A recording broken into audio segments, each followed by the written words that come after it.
वनचारी यमुना तीरा वनचारी जय राधा माधव जय कुंज बिहारी हरे कृष्ण कृष्ण कृष्ण हरे हरे हरे राम राम राम हरे हरे हरे कृष्ण कृष्ण कृष्ण हरे हरे हरे राम राम राम हरे हरे हरे कृष्ण कृष्ण कृष्ण हरे हरे हरे राम राम राम हरे हरे जय राधा श्याम सुंदर राधे जय कृष्ण बलराम जय कृष्ण बलराम जय गौरानिताय जय गौरानिताय जय जय प्रभुपाद जय श्रील प्रभुपाद हरिनाम संकीर्तन की जय श्रीमद् भागवतम की जय श्रील प्रभुपाद की जय Hare Krishna welcome everyone thank you for joining shall we do a quick recap of what was done last week? Anybody remembers what was covered in the last week? What was the main subject? I think we did verses 36 till 43 last week, right? Yes, Prabhuji. Okay, So, what was the main topic there? so basically, Yudhishthir Maharaj, all Pandavas along with the Yudhishthir Maharaj, so they are leaving the home. So it was highlighted and what is the purpose of that particular thing? Why do we need to follow the regulative principles? So what is the Varnashrama Dharma and why one must retire? So uh, what is the purpose of totally, completely detaching from the regular material world? So nirmama, nirahankara. So those terms we understood. Nice. Anyone else? Any other point?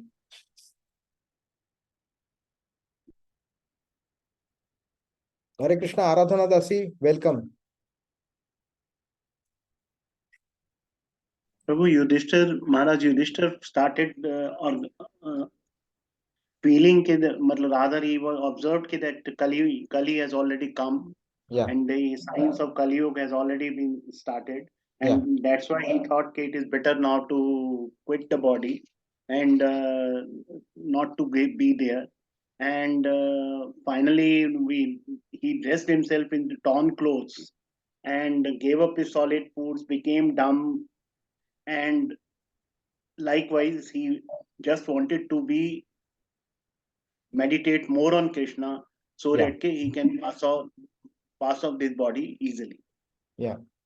Nice. One main thing what was discussed again was about retirement. So one should decide to retire, they should not continue. Yeah.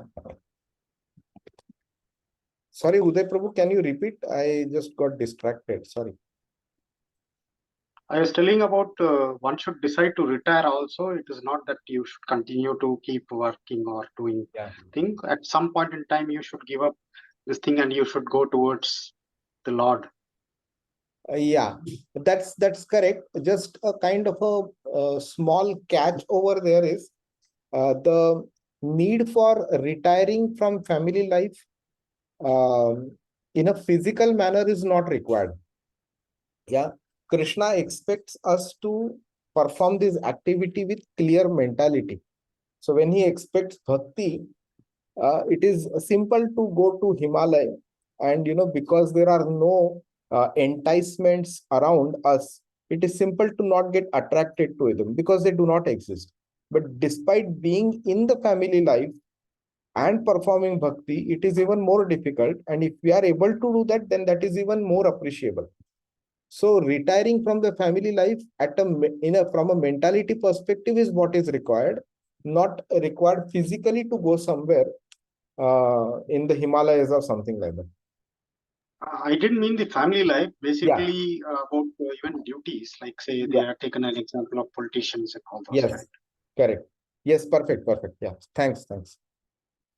So let's start reading verse number 44 today.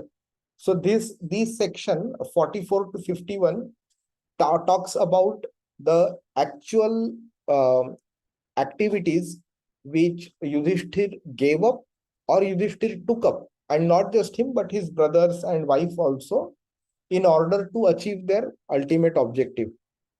And this section will mark the end of 15th chapter also. So let's read verse number 41 or 44. Udicim praviveshasham gatapurvam mahatmabhihi Hrudi Brahma Param Dhyayan Navarteta Yato Gataha.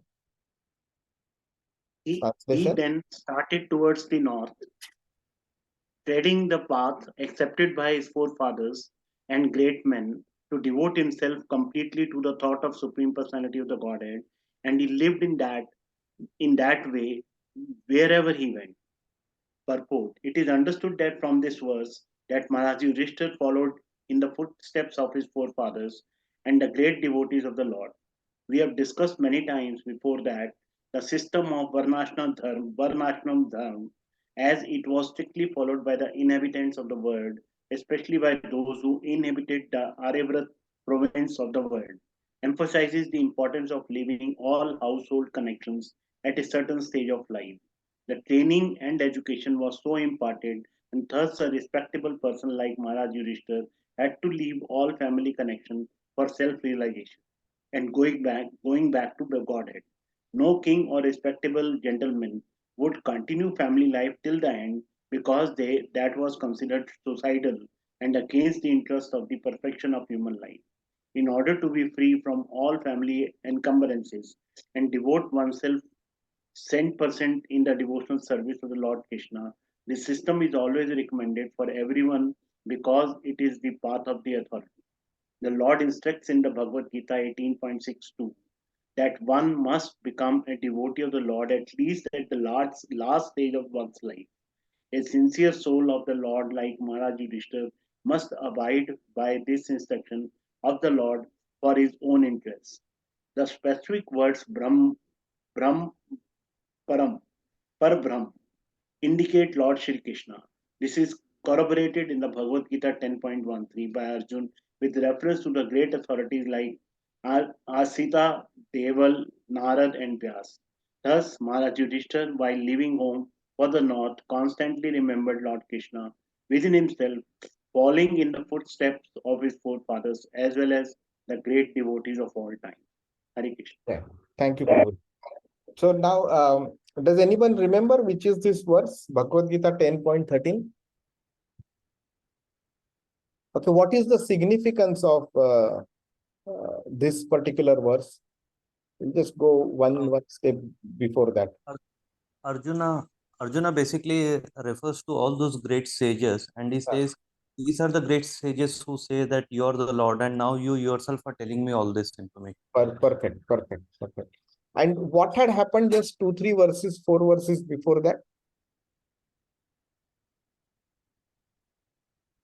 So from chapter 8, verse number 8 till verse number 11, Bhagwan had started talking about the Chatushloki Bhagavad Gita was spoken at that time. Okay. And technically speaking, okay, it marked the end of Bhagavad Gita. Then whatever happened after that in Bhagavad Gita was more of, peripheral discussion topics. Okay. So that's why Arjun basically concludes with all of this, that Param Brahma Param Dhama, Pavitram Paramam Bhavan. You are the most pure. You are the highest in the spiritual authority. You are the supreme abode. Meaning reaching you is like the supreme. And this is confirmed by Asita Devala Narada Vyasa. Now Arjun possessed this knowledge on the first day of the war itself. There is nothing that additionally he needed to know to reach to that level as of this verse that is being spoken. So they had their objective clear even at that time itself. It is just that they were executing these duties as they were entrusted to them, and at the right time now they are taking a decision to go back. So we've discussed about this before also, right? That whole of Mahabharata is like a enactment of what was decided before itself. So Garga Samhita gives us the description completely. So it was decided that Krishna will come, his assistants, his associates, the various demigods will come. They will assist him in this whole Leela. And once their part is done, they will go. And that's why we saw that when the Yadav clan was increasing rapidly, at a certain point of time, Krishna said that I have to go back, but if I leave this Yadav clan behind me, they can create a nuisance to the society. So that's why he decided to wind up the whole Yadav clan also. That's why that Mausala Leela had happened, because of which all the Yadavas fought among themselves and killed themselves, and almost except 2-3 Yadavas, except that everyone was killed. So the point is, this whole thing was an enactment that anybody who had come down to participate in this whole Mahabharata, once their duties are over, they were supposed to go back also, and which is what happened, what we are seeing. And now almost everybody has gone back. It's now the Pandavas are remaining, and they also are now retiring now. So after realizing that Krishna has departed, Kali Yuga has started, and whatever was supposed to be done as part of the whole Mahabharata is now done. There is nothing that is remaining to be done. Vajranabh was installed on the throne also. That also was done. Okay. So there was hardly anything left for Yudhishthir and the Pandavas to complete. So it was the right time to retire also from the family life and achieve the objective of the human life or the perfection of life. Now, there is one verse in chapter 4, verse number 10, where Krishna says, Bahavo Jnana Tapasa Puta Madbhava Magataha. What does it mean? So, prior to that, Krishna said, Janma Karma Chame Divyam Evam Yo Vetti Tattvataha Tyaktva Deham Punarjanma Naiti Mameti Sorjuna. Which means, whoever understands the transcendental nature of my appearance and my activities in principle, Tattvataha, in principle, does not need to take birth again in this material world. Instead, he comes back to my supreme abode. That is what he says. But then there are some hurdles on that path, which he talks about in the next verse. That's verse number 10. So if it were so simple to understand Krishna in principle, understand his appearance and his activities, if it is so simple, then everybody would have done it. But not everybody is able to do it. So then Krishna talks about the 3 hurdles. He says, Raga, Bhaya and Krodha. Attachment, fear and anger are the 3 hurdles because of which people find it difficult. But if somebody is able to give it up, Vita Raga, Bhaya, Krodha, then they would be able to do, think of me, remember me, Manmaya, and then they will be able to come to my, and they take my shelter, and then they will be able to reach to my supreme abode. And then he says, Bahavo Jnana Tapasa Puta Madbhava Magata. This says that many people have followed this path previously. Bahavo Jnana Tapasa. and Puta is to become purified. So they have become purified of their karma and Mad Bhava Magataha. So they have reached to me and attained my nature. Now, what he is highlighting here is the walking of or the following of this particular path has been done previously by many people, and they have achieved my supreme destination, which is what this particular point says, that Maharaj Yudhishthir followed in the footsteps of his forefathers and great devotees of the Lord. And this point actually makes it more meaningful to basically follow the parampara system of what our guru teaches us. We do it. Why? Because his guru taught him and his guru taught his guru. Okay, and that way this knowledge has come down from Krishna. So then there is no need for any altercation, any modification, or any rejection as well. And that is what Krishna then highlights further as how this Varnashram dharma should be. Now, why Varnashram dharma is important? Because of this particular point, the human perfection of life, this point was mentioned. Okay. Continuing family life until the end was considered suicidal and against the interest of the perfection of human life. So today, Varnashram dharma almost is non-existent. Okay, what we do is, our objective after taking the birth becomes get a good education, get a good job, earn a lot of money, get married, have children, enable them to grow, give them good education, ensure that they get a good job, and that's all. And then enjoy with our grandchildren and give up the life. That's all. There is nothing more to life than this. And that is what is being called as suicidal. Why? Because the purpose for which you took this human life, or you were brought into this human life, that purpose is, forget pursuing the purpose. The purpose is not even known, let alone pursuing it. Now, when you do not even know the purpose, obviously you will not even attempt to follow that. And that is what Prabhupada is saying is considered suicidal, because you have completely wasted the human life. And that is why you will see Varnashram dharma gave a good mix of achieving the perfection, but also trying to satisfy the bodily needs as well as the sensual needs. So the fact that this creation the material world has been created with the purpose of letting you enjoy, but that is not the sole aim. So that's why it's nicely packaged, bundled together as a part of Varnashram dharma, that you do not ignore your objective of human life, you do not ignore the perfection of human life, but if you are focused completely on that, then you may not be able to fulfill your desires, which means those desires will remain in you, which means even after trying to get liberated, you will still have hurdles. So instead, you achieve, meaning you fulfill your desires, but do not ignore the perfection of human life. Do not ignore the objective. You can achieve both of them. And that is where precisely you will see in the Sanatan Dharma, each and every day was celebrated from the perspective of God, from the perspective of doing something good as a service to the Lord.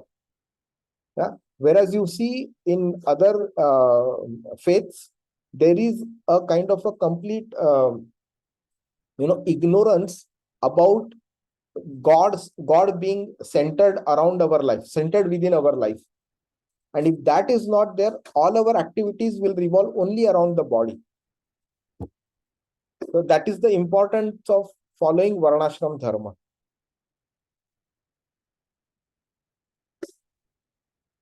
Hare Krishna. So let's look at verse 45.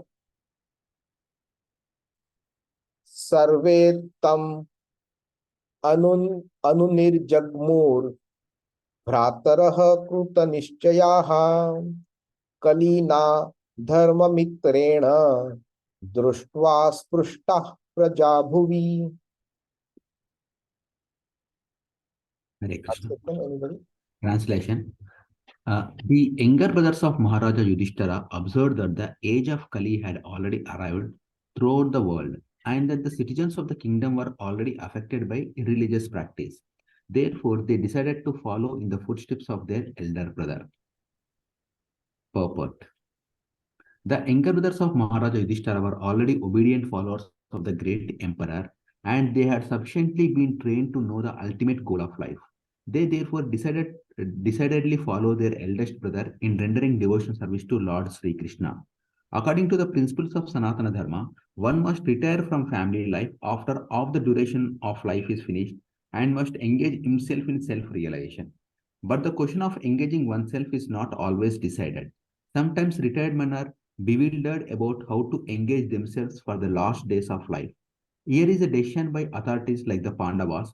All of them engaged themselves in favorably culturing the devotional service of the Lord Sri Krishna, the Supreme Personality of Godhead. According to Swami Sridhara, Dharma, Ardha, Kama, and Moksha are fruitive activities. Philosophical speculations and salvation, as conceived by several persons, are not the ultimate goal of life. They are more or less practiced by persons who have no information of the ultimate goal of life. The ultimate goal of life is already indicated by the Lord himself in the Bhagavad Gita 18.64, and the Pandavas were intelligent enough to follow it without hesitation. Jai Yeah. Srila Prabhupada. Thank you so much, Prabhu. So in 18.64, Krishna, does anybody remember what that verse is? Krishna talks about the final supreme instruction. 18.64. That So is what for has Prabhu, happened? but it should be 18.65 where he gave the instructions.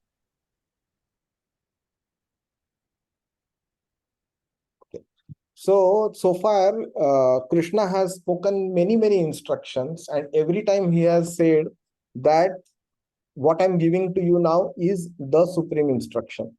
Okay. But every time further he gives another additional supreme instruction. So 18.64, he says that I'm now going to give you my supreme instruction. Okay. This is the most confidential knowledge. And then in 18.65 and 66, he talks about the two key instructions, which is the conclusion of the whole of Bhagavad Gita.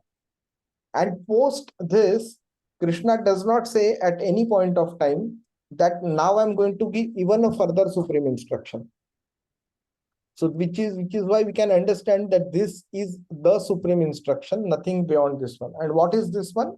Always think of me, man mana bhava mad bhakto, become my devotee. Madhyaji, worship me, and mam namaskuru, offer your homage unto me.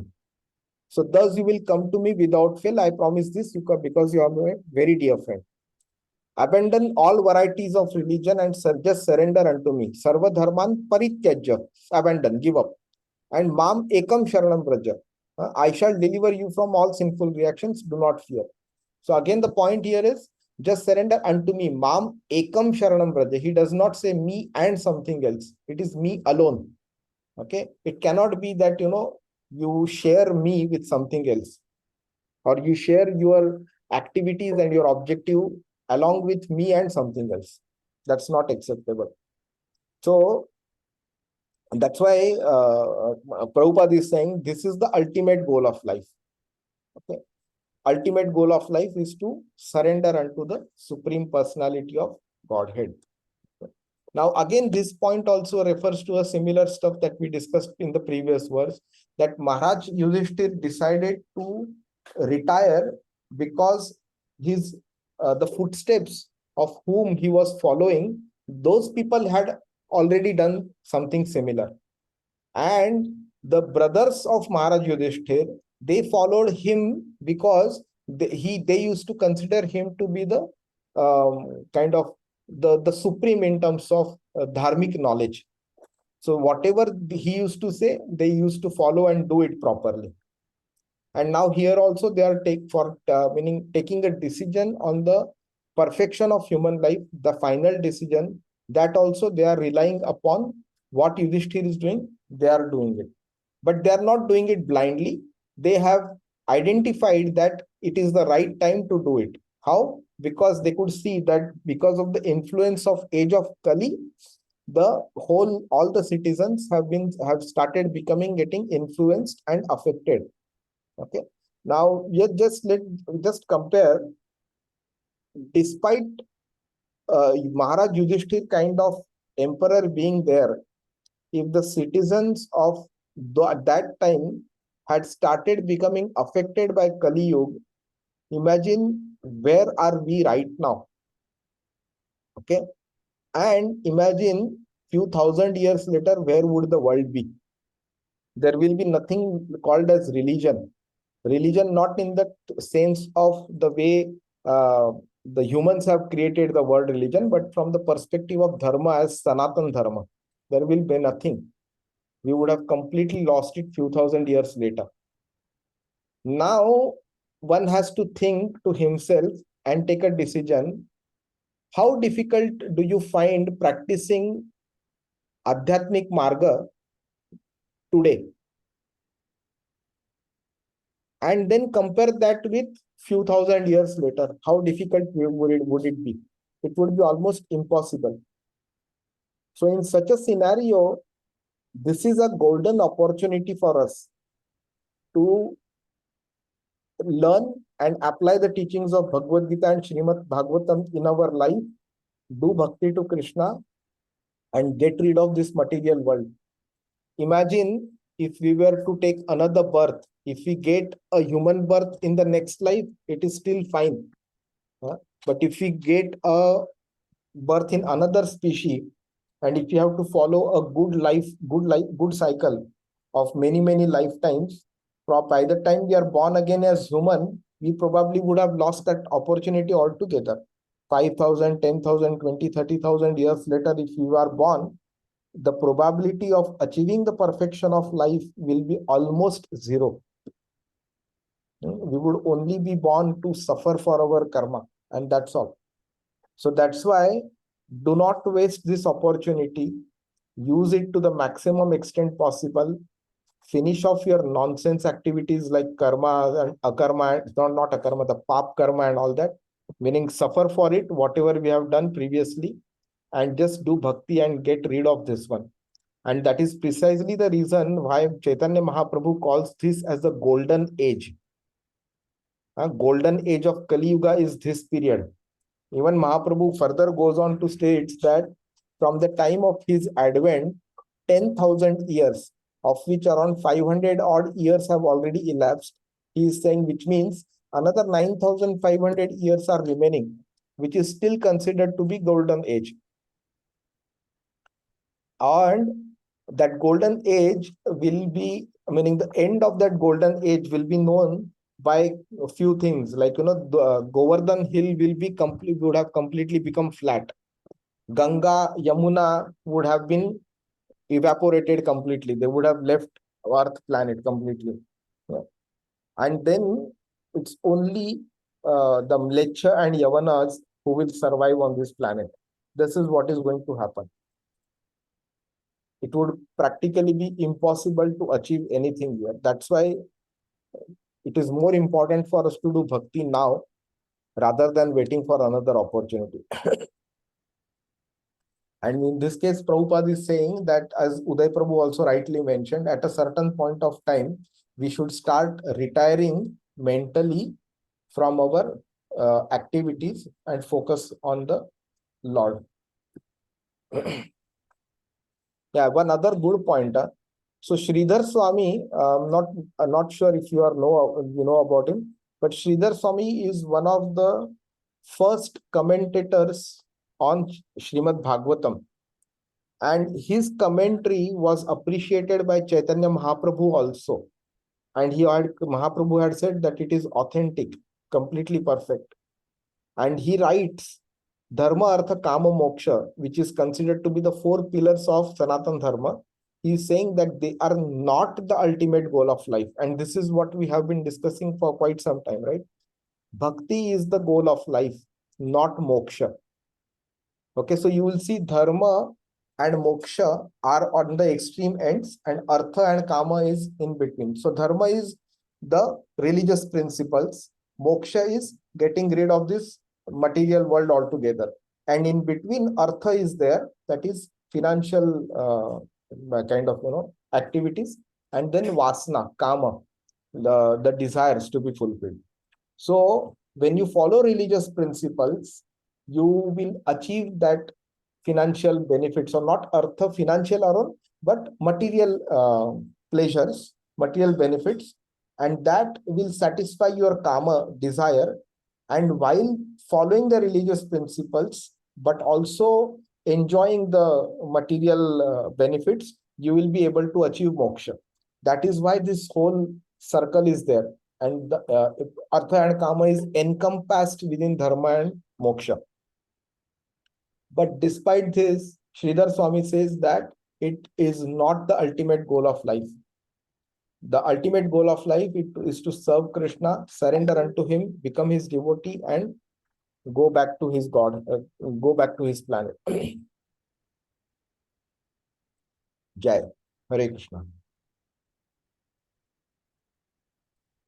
So text number 46. Te sadhu kruta sarvartha.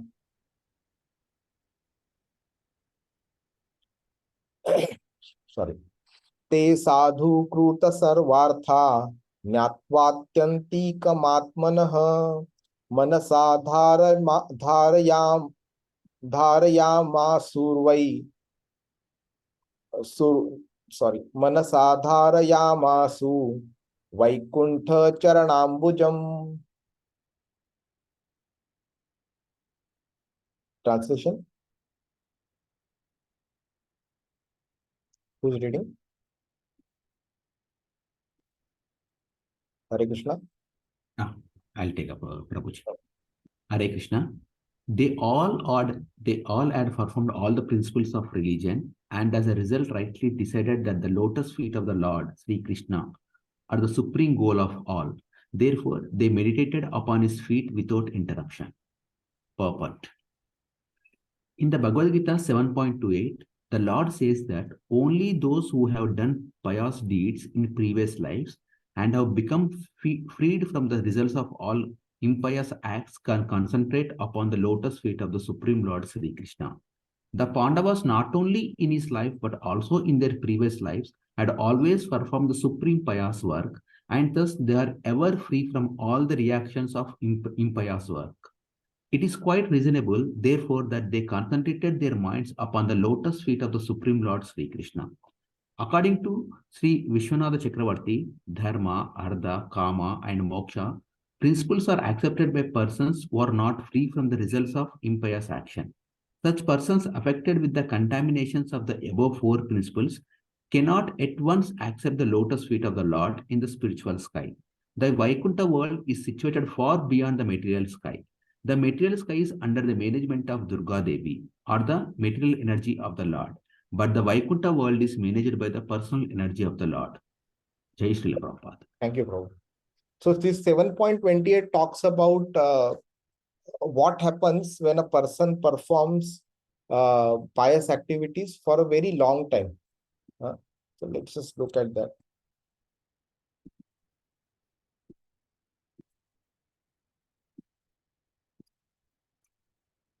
Oh, sorry, I went into 18th chapter. So persons who have acted piously in previous lives and in this life, and whose sinful actions are completely eradicated, are freed from the dualities of delusion, and they engage themselves in my service with determination. So if you reverse this verse also, you will understand that to be able to engage oneself in the service of Krishna with determination, okay, these are the required characteristics. Being freed from the dualities of delusion, to think that this is good, this is bad, this is loss, this is gain, this is profit, this is loss, this person is nice, this person is bad. All that is a duality. Okay, and this duality is caused because we are at a bodily platform. We do not consider ourselves from the perspective of a soul. Okay, and if you remember Vidya Vinaya Sampanne Brahmane Gavi Hastini Shuni Chaivashva Pakika Pandita Samadarshina. It is in 5.18, where Krishna says that a person who is a Pandit, who has the right kind of knowledge, he considers a Brahman, cow, elephant, or a dog eater. Dog or a dog eater. Shuni Chaivashva Pakecha. A dog or a dog eater, all of them on the equal platform. So people who have reached this stage also consider the person who behaves nicely with us as well as incorrectly with us also at the same platform. And this duality is possible to be eradicated only when we act piously and our sinful actions are eradicated, when we follow the principles of dharma properly. And on top of that one, then there is no karma also left with us. Okay, the desires, after they have been eradicated, then it becomes simple to become free from the dualities and become free from the pious activity, the papa and punya also. Okay, so now what is written in this one is, after following after performing the principles of religion, the conclusion that the Pandavas came to was that the lotus feet of the Lord is the supreme goal for all. So imagine, okay, there is a scientist, let's say a junior scientist, who is performing experiments after experiments after experiments for 20, 25, 30 years. And then he comes to some conclusion. And then he goes and meets a senior scientist and says, see, I did so many experiments for so many years, and this is my conclusion. And then if that senior scientist tells him, Arey, why did you waste so much time for yourself? This conclusion was already written in so and so book. So what will happen? He would have felt, okay, fine, I should have actually referred the book, and I would not have wasted 25 years. I would have done some other experiment. Now, okay, so what has happened here? We are trying to follow or read so much of Shastra, trying to find out, various answers to various of our questions and everything. Finally, all of this will result in some conclusion. And that conclusion is what has been identified by these Pandavas, that despite performing the principles of religion, despite learning the Shastra, despite taking knowledge from various rishis, munis and gurus and everybody, they come to a conclusion that the lotus feet of the Lord Shri Krishna is the supreme goal for all. So which is actually such a big benefit for us that we don't need to reinvent the whole wheel to find out what is supposed to be done. Instead, the conclusion is readily available for us. We do not need to do much. I'll just show you one other point. At the end of Srimad Bhagavatam, at the very end of Srimad Bhagavatam, in Canto 12, the last chapter, okay, the last chapter, the last verse, okay, read this verse. It is supposed to be memorized and practically applied in our life. Srimad Bhagavatam, which is the last scripture spoken by the end of Dwapar Yuga at the start of Kali Yuga, that last scripture, last canto, last chapter, last canto, last chapter, last verse, what does it say? I offer my respectful obeisances unto Supreme Lord Hari, the congregational chanting of whose holy names destroys all sinful reactions, and the offering of obeisances unto whom relieves all material suffering. Such an important point this is. Yeah.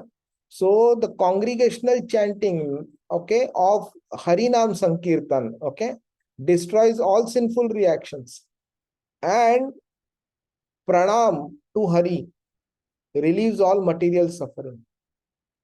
What are we trying to do nowadays? We are trying to become happy.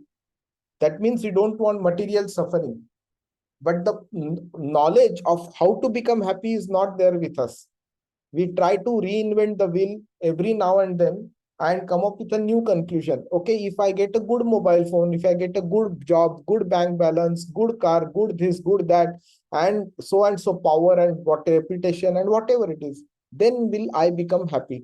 That is what we reach to a conclusion every different day.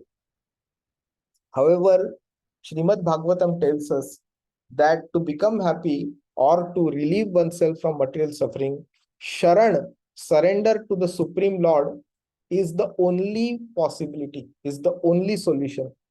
And chanting of holy name of Shri Krishna is the only solution to relieve yourself from all the previous sinful reactions. That is why it is important to obtain this knowledge directly from Shastra. Many people try to learn this from the society. And in the society, there are many scrupulous elements who may not necessarily read the Shastra to give you knowledge. They might give this based on their mental concoctions. So it's right, it's very much important that we ignore such people and obtain the knowledge from the right people. Hare Krishna. So let's move on to next verse, 47 and 48 together. Tadhyanodriktaya bhaktya vishuddhadhishanah pare tasmin narayana pade ekanta matayogatim avapur durvapamte vapamte asadbhir vishayatmabhi vidhuta kalmashasthanam virajenatmanaivahi. Translation. Thus, by pure consciousness due to constant devotional remembrance, they attain the spiritual sky, which is ruled over by the Supreme Narayan, Lord Krishna. This is attained only by those who meditate upon the one Supreme Lord without deviation. This abode of Lord Shri Krishna, known as Golok Vrindavan, cannot be attained by persons who are absorbed in the material conception of life, but the Pandavas, being completely washed off all material contamination, attained that abode in their very same bodies. According to Srila Jiva Goswami, a person freed from the three modes of material qualities, namely goodness, passion, and ignorance, are situated in transcendence, can reach the highest perfection of life without change of body. Srila Sanatan Goswami in the Hari Bhakti Vilas says that a person, whatever he may be, can attain the perfection of a twice born Brahman by undergoing the spiritual disciplinary actions under the guidance of a bona fide spiritual master. Exactly as a chemist can turn gunmetal into gold by chemical manipulation. It is therefore the actual guidance that matters in the process of becoming a Brahman, even without change of body, or in going back to Godhead without change of body. Srila Jiva Goswami remarks that the word he used in this connection positively affirms this truth, and there is no doubt about this factual position. The Bhagavad Gita 14.26 also affirms this statement of Srila Jiva Goswami, where the word says that anyone who executes devotional service systematically without deviation can attain the perfection of Brahman by surpassing the contamination of the three modes of material nature. And when the Brahman perfection is still more advanced by the self same execution of devotional service, there is no doubt at all that one can attain the supreme spiritual planet, Golok Vrindavan, without change of body. Jai, thank you. As we have already discussed in connection with the Lord's returning to his abode without a change of body. Thank you, Prabhu. So, in the second chapter, verse number 45, after talking about the fallacies of Vedas, Krishna talks about the requirement for us to be able to get rid of this material world. He says, Traigunya Vishaya Veda Nistraigunyo Bhavarjuna. He says, ki you have to go beyond these three modes of material nature. Now, I just forgot that verse, but in one of the verses, the drawbacks of Sattva Gun are mentioned. So at this point of time, we are striving to get rid of our Tamogun and Rajogun and get situated in Sattva Gun, which is good. Yeah. But Sattva Gun in itself is not the best. Sattva Gun also has its drawbacks because it is still part of the material world. So going beyond the Sattva Gun, that is into the Vishuddha Sattva Gun, is the requirement, which is the transcendental Sattva Gun beyond the material world, which has no material contamination. And only such a person can actually reach the perfection of life. Okay? So now it's just logical. If you see, you have the spiritual world here, you have the material world here, right? And then there is this place where we can say Brahman is there, the spiritual effulgence is there. Now to be all the material things like Sattvagun, Rajogun, Tamogun are part of this material world. If you have to go beyond the material world, you have to transcend the gunas. And Vishuddha Sattva Guna is there in the spiritual world. So you cannot say that I am under the influence of the gunas, but I am a spiritual person. That's not possible. One has to give up the influence of these three gunas, only then he will be able to get rid of the material aspect. And then that means that being in the material world is not a problem. Being influenced by the characteristics of the material world is a problem. So if so is the case that being in the material world, if that would be the problem, then even Narad Muni or various demigods or Krishna or so many avatars, they come on a regular basis into this material world, they would have also become impacted, right, by the characteristics of the material world, but they are not. So coming in the material world is not a problem. Being in the material world is not a problem, but being influenced by the characteristics of the modes of material world is a problem. That actually covers our mentality. Avrutam jnana metyana jnanino nitya vairina. This vasana or any attachment or any inclination towards any material sense pleasure actually is possible when our knowledge is covered by the desires, by the lust. And that is happening because we are influenced by the gunas. Okay.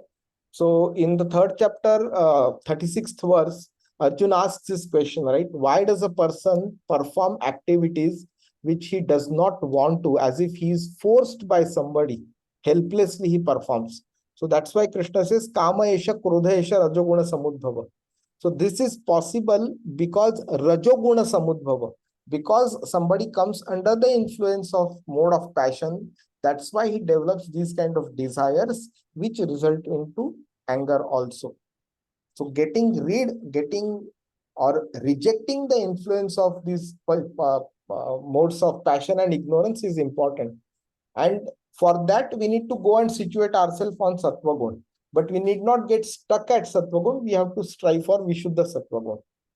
Okay. So similar, like for example, let's say we are on the road, but to avoid any probability of any calamity, any accident, we go and sit at the 5th floor. Okay, so that will avoid one level of problems, but that doesn't mean 5th floor in itself does not have any problem. We have to go even beyond that also to get rid of those problems. So that is the Vishuddha Sattva Gun. And then the same point applies that if you are having a material body, but you are not influenced by the material, these modes of nature, then you are actually Trigunatita, meaning you are beyond these modes of material nature. In such a scenario, then you can say that you have achieved perfection in this body itself. And that is what Prabhupada is saying, without the change of body, we can actually return to the Lord also. Hare Krishna. We'll go to verse number 49. Any questions so far? Na? Okay. Viduro api parityajya prabhase dehamatmanah कृष्णावेशेन तच्चित्तः पितृभिः स्वक्षयं ययौ. Translation. Hare Krishna. Vidura, while in pilgrimage, left his body at Prabhasa because he was absorbed in thought of Krishna. He was received by the denizens of the Pitruloka planet, where he returned to his original post. Purport. The difference between the Pandavas and Vidura is that the Pandavas are eternal associates of the Lord, the personality of Godhead, whereas Vidura is one of the administrative demigods in charge of Pitruloka planet, and is known as Yamaraja. Men are afraid of Yamaraja because it is he only who awards punishment to the miscreants of the material world. But those who are devotees of the Lord have nothing to fear from him. To the devotees, he is cordial friend, but to the non-devotees, he is fear personified. As we have already discussed, it is understood that Yamaraja was cursed by Manduka Muni to be degraded as a Sudra, and therefore Vidura was an incarnation of Yamaraja. As an eternal servitor of the Lord, he displayed his devotional activities very ardently and lived a life of pious man. So much so that a materialistic man like Dhritarashtra also got salvation by his instruction.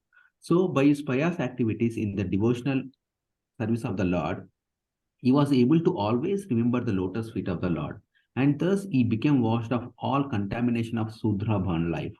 At the end, he was again received by the denizens of Pitruloka and posted in his original position. The demigods are also associates of the Lord without personal touch, whereas the direct associates of the Lord are in constant personal touch with him. The Lord and his personal associates incarnate in many universes without cessation. The Lord remembers them all, whereas the associates forget due to their being very minute parts and parcels of the Lord. They are apt to forget such incidents due to being infinitesimal. This is corroborated in the Bhagavad Gita. 4.5. Yeah. Anybody remembers what that 4.5 is?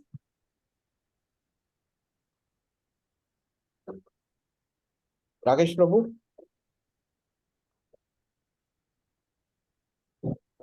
4.5, the instruction given to sun god Vivaswan, is that?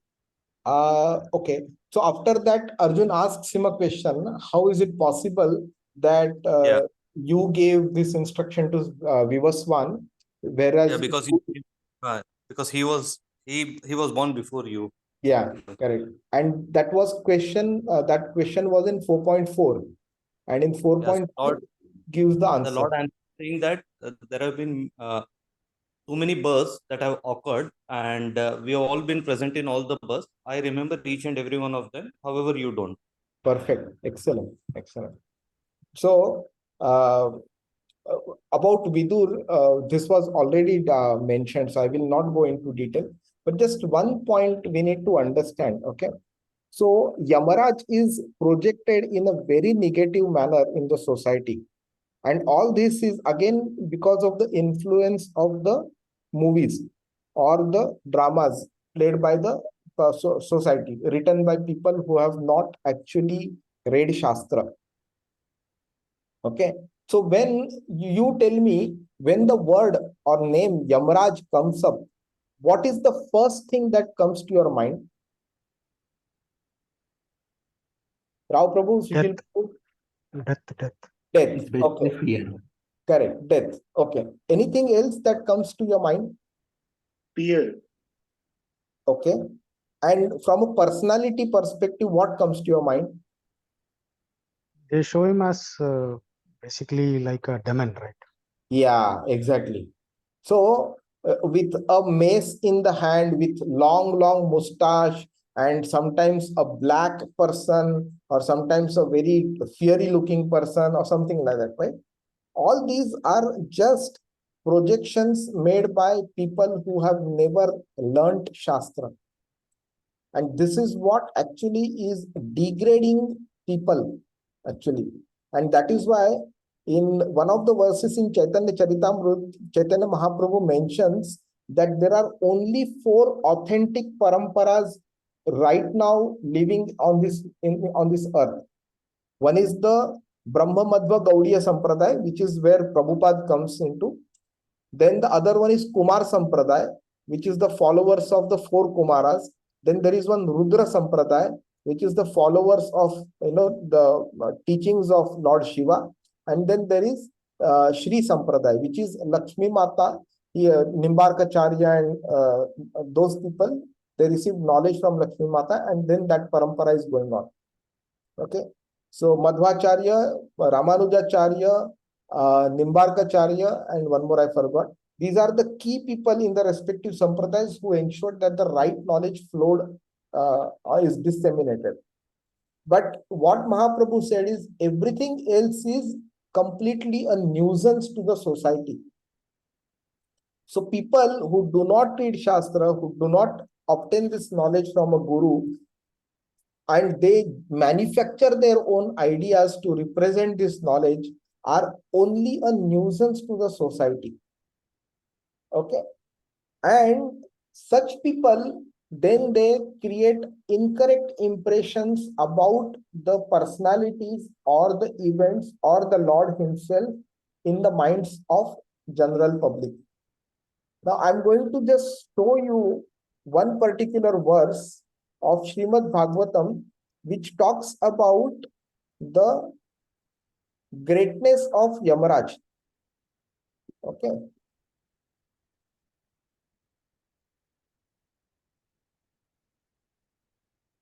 So this is when Ajamil was taken away by Vishnu Dut, and Yamadutas were not able to touch him because he had uttered the name of Narayan during his last breath. Okay.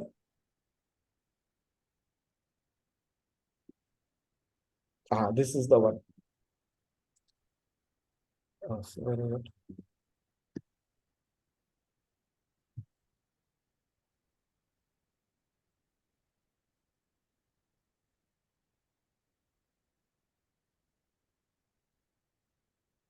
This one.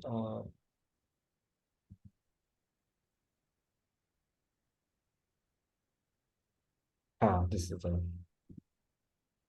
Swayambhu, Narada, Shambhu, Kumar, Kapilo, Manu, Prahlad, Janaka, Bhishma, Balir, Vaiyasaki. Vaiyasaki meaning Shukadev Goswami, and Vayam meaning his own self.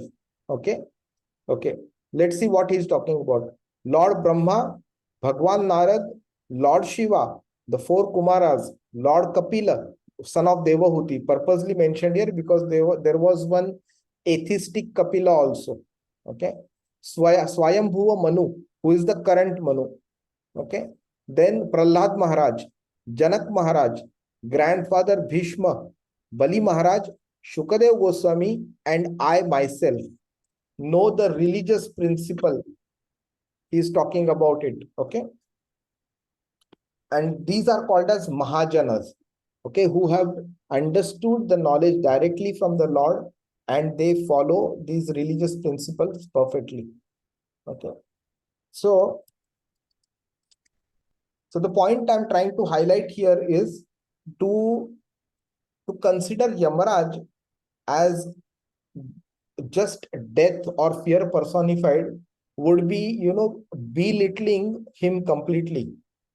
So when we talk highly about the Supreme Court judge, we do not consider him to be a murderer. We consider him to be somebody who delivers justice. Same thing is done by Yamaraj. Okay, so to think that he is meaning is responsible for our death is not the right thing. At death, the decision happens where would the soul go.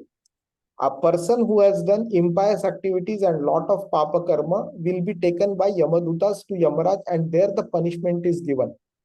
So Yamadutas can be considered as the police. So Yamaraj can be considered as a Supreme Court judge, and ourselves are the one who are creating karma. So what we need to understand is, for the Supreme Court judge to be able to deliver justice, he himself should be completely knowledgeable in law. Similarly, the dharma the religious principles based on which Pap and Punya is decided, and based on which the justice or the or the judgment is given. Okay, for that person, the knowledge of religious principles is absolutely mandatory, without which he cannot deliver, and which is what Yamraj possesses. So to consider Yamraj as just death personified or fear personified would be completely belittling him. And he is doing this as a matter of duty to Lord Krishna. So he is doing it as a service. Okay. And that is why it is said that because he himself is an excellent and a top class devotee, other devotees do not fear him. Other people who are devotees of Lord Krishna and they do not perform impious activities have nothing to fear from him. So that's why those who are devotees of the Lord have nothing to fear from him. That's what Prabhupada is writing here. To the devotees, he is a cordial friend, and for non-devotees, he is fear personified. So again, we take this point actually to stress upon the point that knowledge should be obtained from Guru and Shastra. Knowledge should not be obtained from people who do not have the necessary qualification, like movie writers or actors or somebody like them. Or there are so many people who do katha, who do Krishna katha, who do Ram katha. Yeah.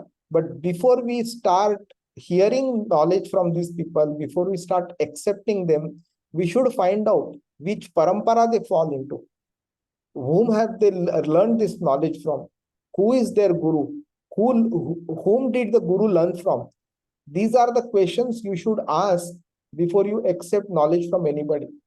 Just like the way before you take admission for your children in a university or a school, you find out more about the school, right?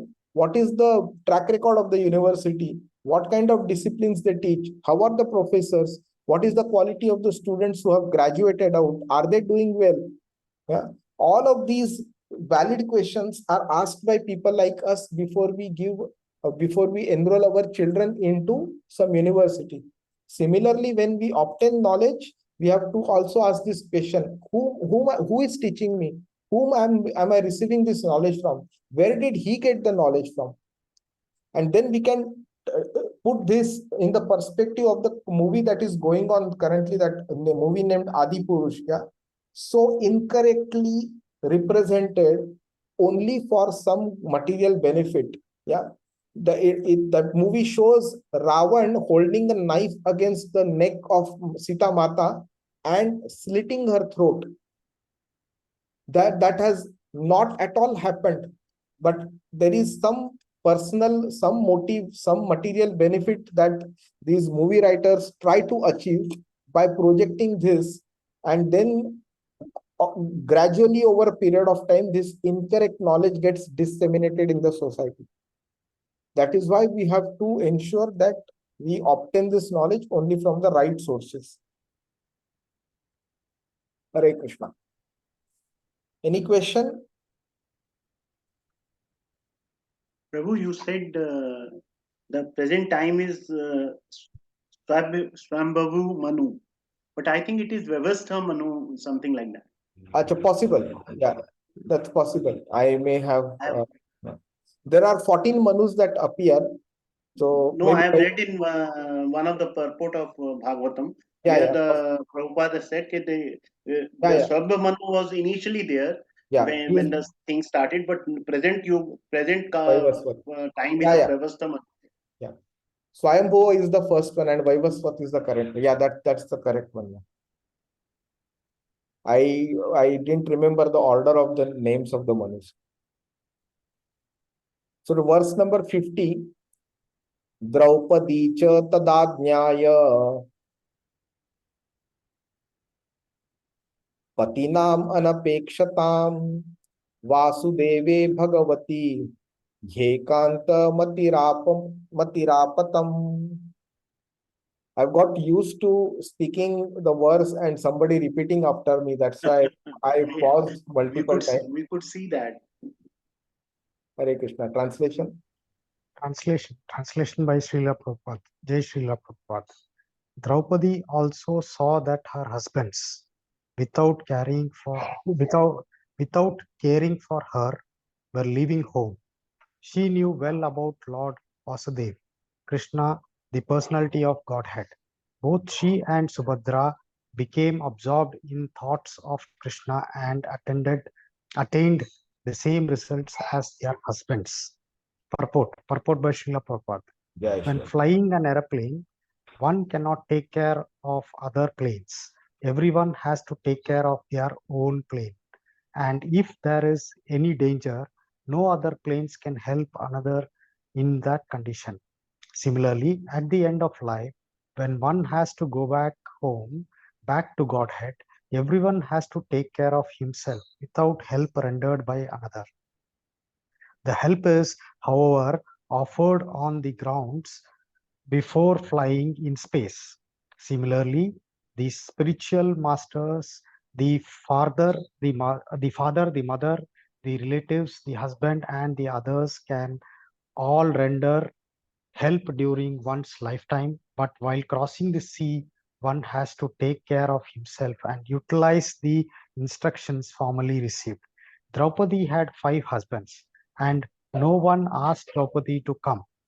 Draupadi had to take care of herself without waiting for her great husbands.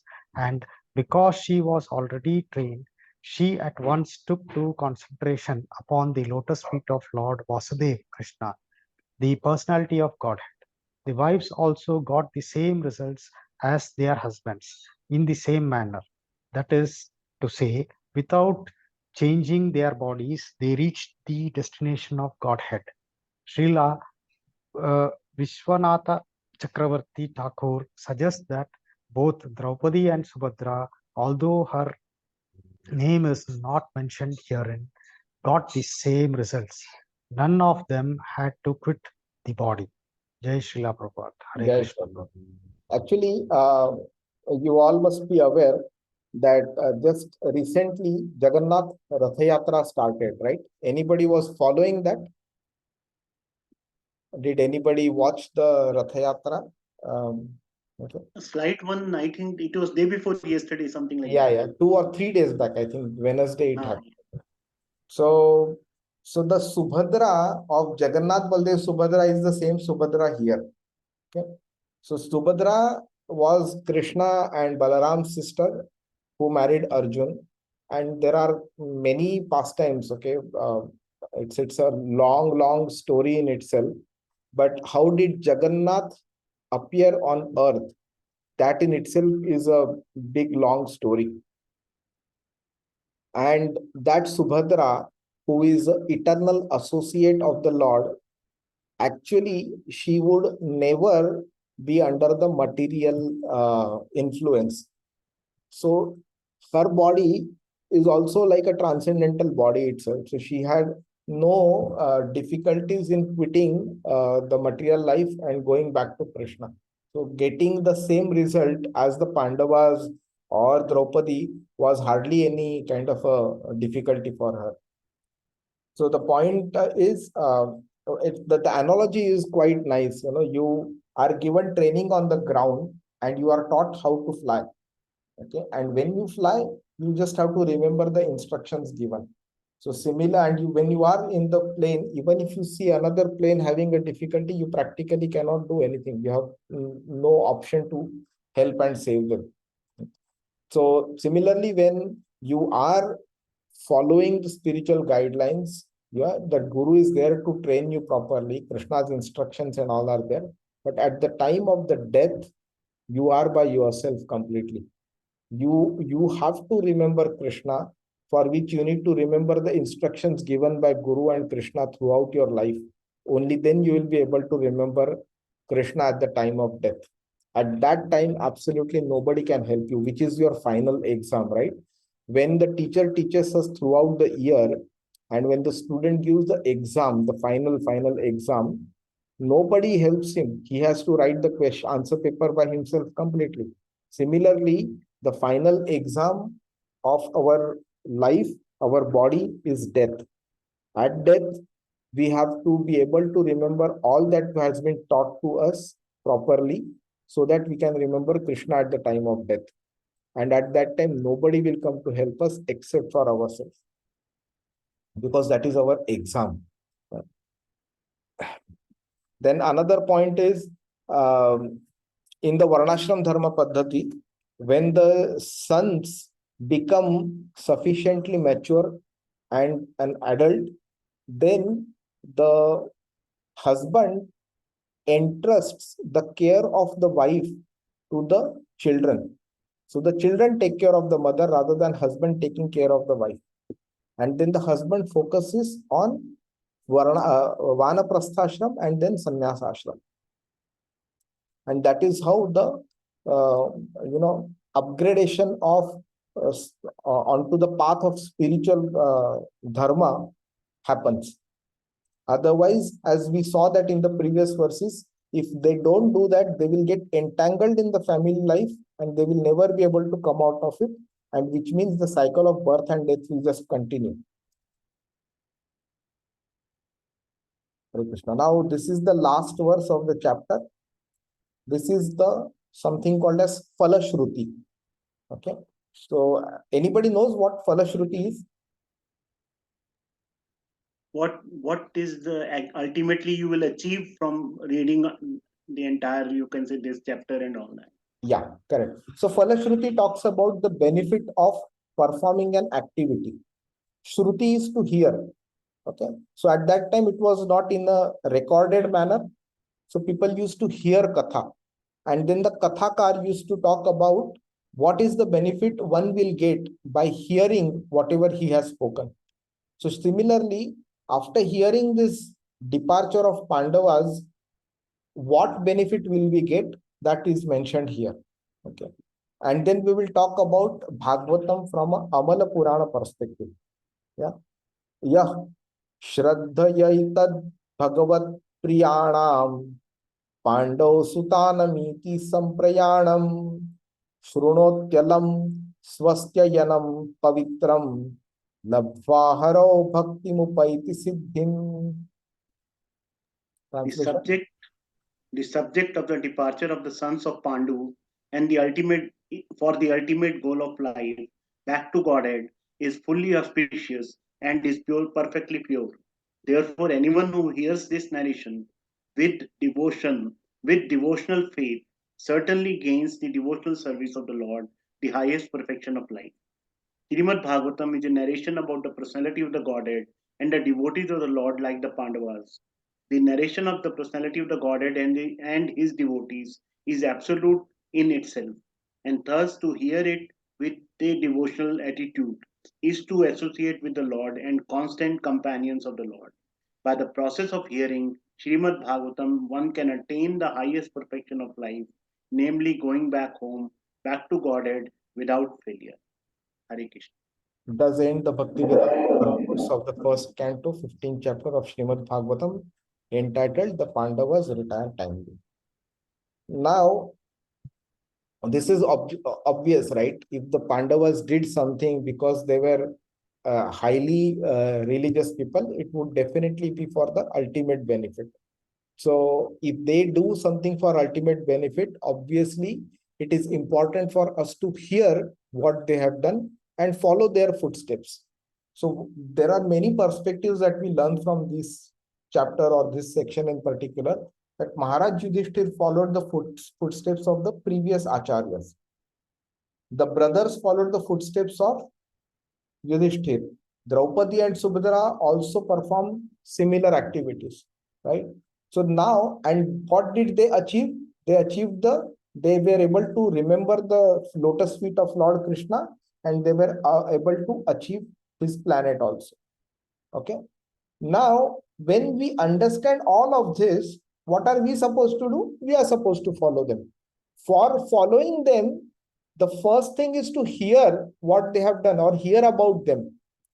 So hearing is also given so much importance that only when you hear will you be able to apply that in your life and follow them and achieve the purpose. That's why if you hear, also you will get a lot of benefit. That is being talked about as the Phalashruti here.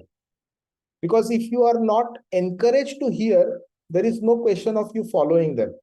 So here it's an encouragement, okay? We'll get devotional faith and gain the service of the Lord. So now one is benefit, okay, but it's not necessary that every benefit is same. So Srimad Bhagavatam is called as Amala Purana. Puran, we know, Srimad Bhagavatam is a Puran, but it is Amala. Amala meaning what? It is without Mala. A meaning negation, and negation of, in this context, Mala. Mala meaning impurities. Okay. So it is devoid of any kind of impurity. What is an impurity according to you in this context? Anybody? What is the impurity that is being talked about? If Srimad Bhagavatam is called as Amala Puran, what is the impurity? No material contamination. Yes. From what perspective exactly?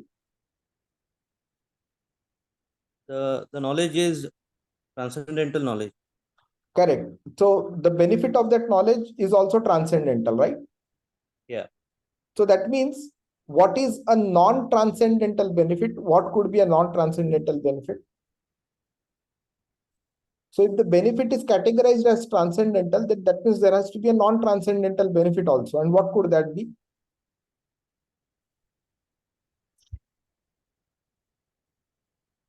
Sushil Prabhu? Material benefit. Yeah. So how do you, can you elaborate what kind of material benefit? Maybe like if you know something, if I invest money over here, I'll get some other thing. Here, house is cheaper. Those are all material things. Okay. Okay. So why is कुछ हाँ, ये बोलो। कुछ जो लोग इसका भागवतम का कथा करते हैं उनके बारे में बोला गया है? नहीं, वैसा नहीं है. तो आप अभी देखो, now why are we stressing on the point that Srimad Bhagavatam is Amala Puran? That means there are certain Puran or other Shastra which are not Amala. Correct? Otherwise, if each and every Puran is Amala, then we did not need to, Chaitanya Mahaprabhu need not have to specify that Srimad Bhagavatam is Amala Purana. Shukadev Goswami need not have to specify this is Amala Purana. Yes, Prabhu. Like if you do some vratam, we'll say that and you'll bless it with money. Exactly. If you do some vrata, you'll get with some health. But Correct. It is not about those material benefits. Correct. And what kind of vrata, or where is it mentioned? These vratas, where are they mentioned? In maybe in the Vedas. Correct. And various Shastras are also there. So these Puranas, they are 18 in total. They are divided in 3 categories: Sattva Puran, Sattvagun Puran, Rajogun Puran, and Tamogun Puran. So Srimad Bhagavatam comes in Sattvagun Puran, but it actually transcends Sattvagun. It is Vishuddha Sattvagun Puran. Then there are 6 Puranas in the Rajogun, 6 in the Tamogun category. So Devi Puran is there, Shiva Puran is there, and so many Puranas are there. So they talk about some or the other bodily level benefit, material benefit, which one can obtain by either reading that Puran or following the instructions of the Puran. And that is why it is not called as Amala Puran.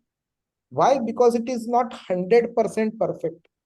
If one achieves some benefit by which he is entitled to go to heavenly planets and enjoy over there, the drawback of that is he will still have to take birth again on the earthly planet, which means he cannot get rid of the cycle of birth and death, which is one of the objectives.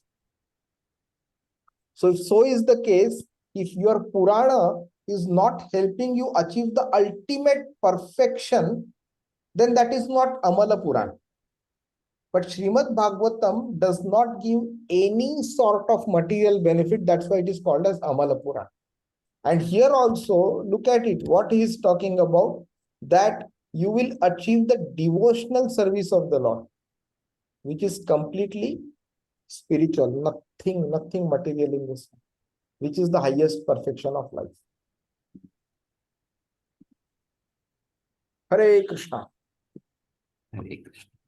Thank you very much. Any question?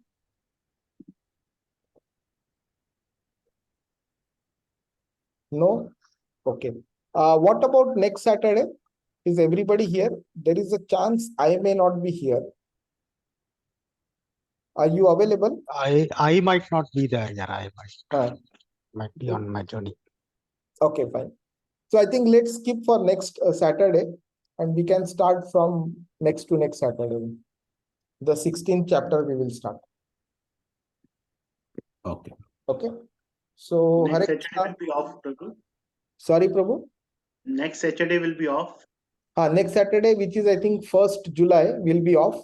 We will meet on 8th July. Okay, okay. Fine.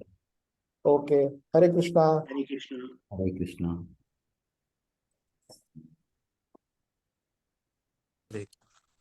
Hare Krishna.